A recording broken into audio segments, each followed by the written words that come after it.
Alright, welcome back to the rest of the story. Now this is going to be kind of an interesting video because I happened to turn this camera on just in time to watch the weather really change. This was taken the other day where we were getting about 10 minutes of sunshine and 5 minutes of snow and vice versa.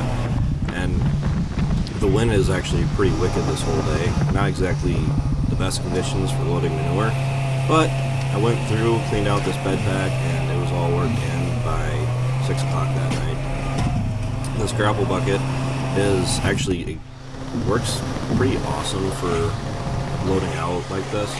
It's on concrete, it doesn't fill full of like dirt and clay, which happens on dirt lots.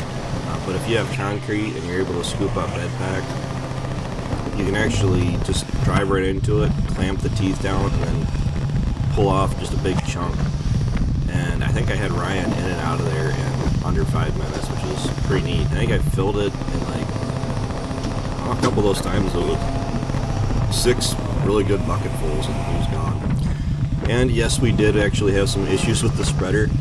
The drive chain on the front of the spreader that goes from power takeoff over to the drive shaft that runs along the length of the spreader got all rusted out, dried out, and he threw it off the sprocket, which for everything that could go wrong with this spreader, that chain and the chain on the back end that drives the web, not the actual web chain, those are about the 2 simplest fixes you can have when it comes to issues with this spreader. So it still took us about 45 minutes to get the chain made. And there you can see how much manure you can pick up with this bucket. I mean, if you can actually clamp it down just right. I mean, the skid steer, I think it's 17 or 1,800 pounds of lifting capacity for this Bobcat. But you got to factor in the amount of weight that bucket actually is. I think that bucket's got to be a few hundred pounds in itself. So, no, the JCB isn't here. Ryan has it out at his place. Yes, the JCB is still around.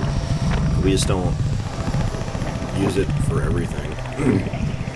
As odd as it sounds, doing concrete work like this, Bobcat tires, actually, you're not wearing away at the tracks quite so much if you're not on, or if you're on concrete, and it turns easier.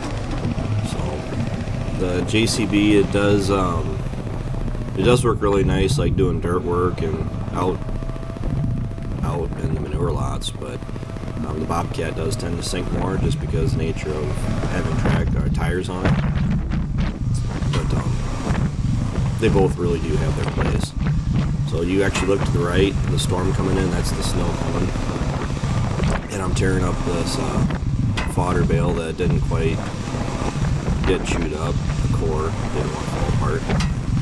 But this other day was pretty ridiculous. I mean, I think the wind starts picking up, and I just had my camera sitting on the bar here, and you'll notice that when the wind actually picks up, it actually hits my camera hard enough that my camera actually shifts to the left, and you can see the other side of the shed. Excuse me. You guys are probably wondering what all this is going on. I'm actually a couple of videos behind. Chiseling has been going on, and we got some bulldozing, some dirt work going on. I don't have any footage of the cat running, but he was able to show up and do some waterway work, reline some waterways, and got them built back up really nice. I just talked to him this morning, and I was really surprised he was able to get as much done as he did. So I don't know how I'll try to show you a little bit of what he did. Right here, what I'm doing, I'm actually mixing up the bedding because we had a little bit of a clean fodder bale yet where the fodder wasn't wet. So I was taking the heavier material, the more composted stuff, rotted out stuff, and dumping it on top of the actual really dry stuff, so that way when Ryan does spread it isn't gonna be all over the highway.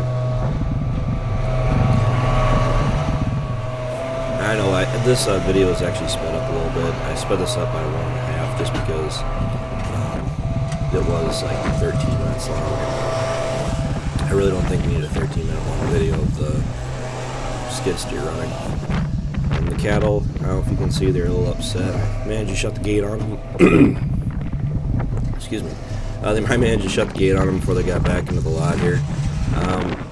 No more calves yet. I'm trying to keep you guys a little bit of an update on what the calves are doing, and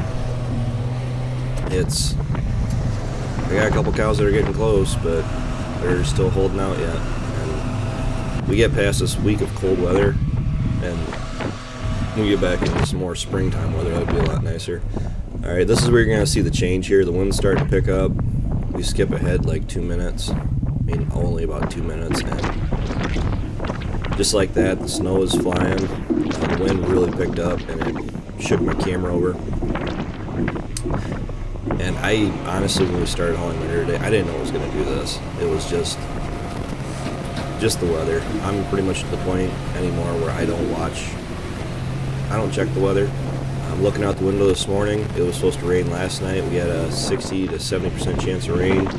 It is bone dry outside, and I'm hoping we can keep doing some field work. We haven't seeded anything down yet, but we actually get far enough ahead here doing some tillage. It won't take us very long to get everything seeded down, at least our field ground. The waterways we have to go through and do is actually going to take up more time than the actual field ground, which is kind of tedious. Not really looking forward to it because, you know, most years you don't have to go through that and have to seed down a bunch of waterways before you can go through and start working on corn beans. I don't know when we're going to actually start on corn beans. I figured I'm not really opposed to it about the 20th of April, and it's 9 days away. But the problem is, I gotta go through the planter, which is out. I just gotta change some roller chains on it, closing wheels, and then I have to put a switch on it. Other than that, it should be pretty well ready to go. There isn't a whole lot that the planter needed this year. As far as being rebuilt, I mean, the chains were the big one. And then we were borderline whiteout conditions. I mean, it did this like 6 times the other day. It was pretty ridiculous. So, yeah. I know the cows really appreciated the clean bedding. I wanted to go through and get this bed pack cleaned out, just because we are to the point now where if we didn't get it cleaned up, there's a lot of manure here. I think it was about 10 or 12 loads, and if we didn't do anything with it, outside of taking it out and spreading it out in the pastures, this would just be pushed up into a pile and left until this fall. And with the amount of bedding that we have to go through yet, until we don't really need to, I'm probably going to have a pretty good compost pile going. So, yeah, I think that's a farmer certified load. I try not to get too carried away loading this spreader because I worry about it breaking or busting something, but this stuff really wasn't super heavy, just the stuff that was at the very bottom of the bed pack. Alright, the storm's about past, and I gotta get back to work. So thanks for watching, thanks for tuning in, take care, take it easy, keep in touch, I'll talk to you guys later.